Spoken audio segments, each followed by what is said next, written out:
Hi everybody, it's Miss Smith and happy National Arts and Education Week. We take a week out of the school year to celebrate all the amazing things that having the arts in our education can allow us. So it's a time to really think about and reflect and be grateful for all of the awesome things that visual art, dance, drama, music, and PE bring into our lives here at school. So to celebrate that, I thought I'd do some guided drawings with you guys from your um, favorite children's book. So for this one today, we are doing Dogman, which I know a lot of you guys are excited about. So make sure you have your paper and your pencil. Remember to draw lightly in case you make a mistake so that you can erase.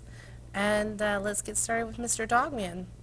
First things first, I like to make sure that I have enough space. If you start drawing too big, then you run out of space for the rest of your character. We're going to try to fit all of Dogman into our picture. His head's going to be up here, so I want you to go ahead and visualize the space up here for his head. And I want you to start with the letter C. The letter C. Then you're going to take the top of the C and you're going to bring it down, and you're going to bring it straight out. Then you're going to bring the bottom of the C up to meet that line. Remember, keep your eraser handy in case you make a mistake. At the tip of his little snoot here, you're going to put a nice little ball for his nose. He has 3 little whisker bumps right here. 1, 2, 3. Now for his smile, it starts way back here and comes to the front of his mouth. If you want, you can put your start mark right there and trace it out with your finger first. But his smile comes way back here. He's got a big smile. Dogman has just 2 little slightly vertical lines for eyes, which I like. He's got 5 little hairs on his chinny chin chin. 1, 2, 3, 4, 5.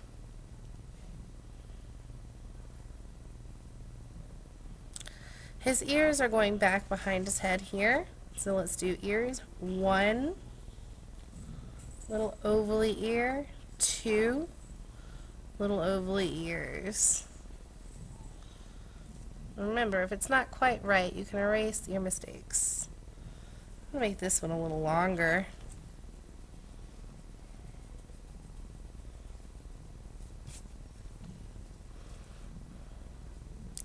On top of his little head, we're going to put his little hat. These lines come back just a bit, kind of a diagonal, curves over to the front, and goes up from there. His hat has a little bill on it, so we're going to put a little bill on the front of his hat. And then we're going to make another line over here where it curves around. So now we've got his little hat on his head. And his hat has this little symbol on it.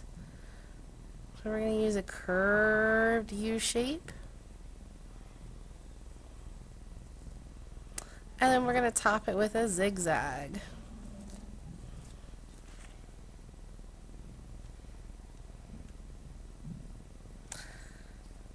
Alright, if you need to pause the video, pause the video.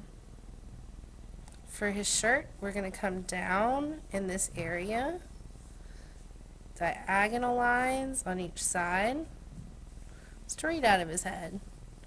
Dogman has no neck. And then we're going to connect it down here like this.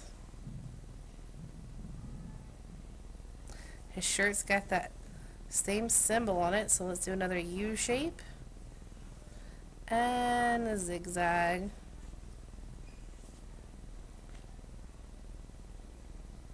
Now for his legs, they're pretty simple.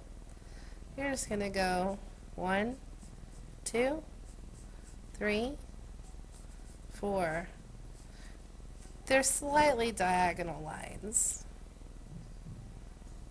For his feet, they're kind of like an ovally shape, but they're flatter on the bottom than they are on the top.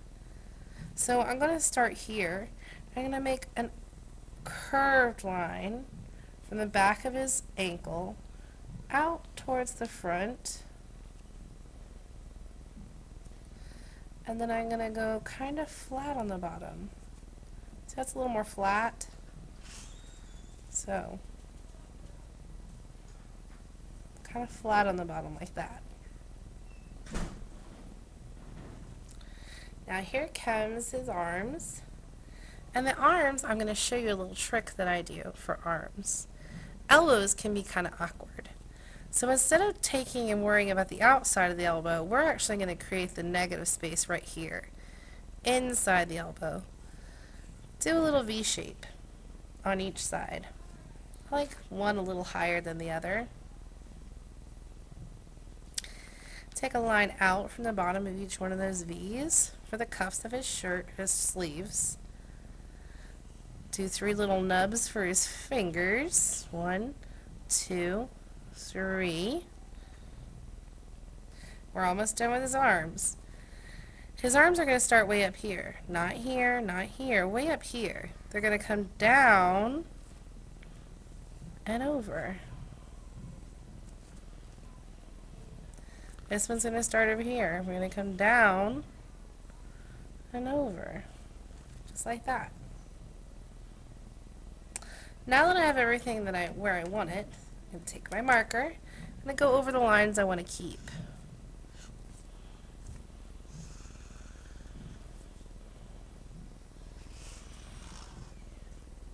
I love going over my lines with marker. It gives it that really good illustration feel, because a lot of illustrators use heavy dark lines for their illustrations, cartoons and such. Imagine what books would be like without our illustrations. I know there are loads of books that don't have illustrations, but I sure do enjoy the ones that do have illustrations.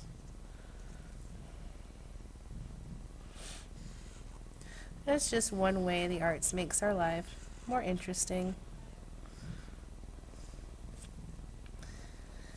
I would love to see you guys come up with your own characters for books and illustrate them.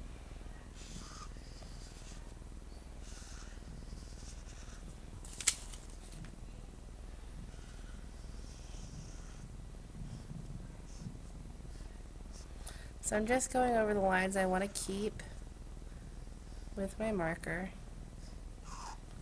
You could do this with a crayon or a color pencil. I'm not going to keep that line right there because I'm not going to see through his little fingers, am I? Nope.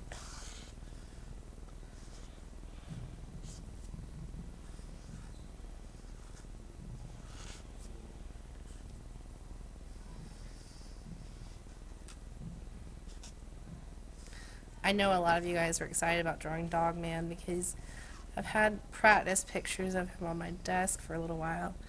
And y'all have been going nuts over him. Now, I know like with most characters, Dogman has certain colors that you're supposed to color him. But I challenge you to be a little more creative and think outside the box. What if you had a pink Dogman? What if you had a green Dogman? What if Dogman's uniform was a different color? I don't know. Get creative with it. Have some fun. Maybe your Dogman has a different symbol on his shirt and he's actually some other character simply by changing the symbol on his shirt and hat. I don't know. Have some fun with it, guys. And remember,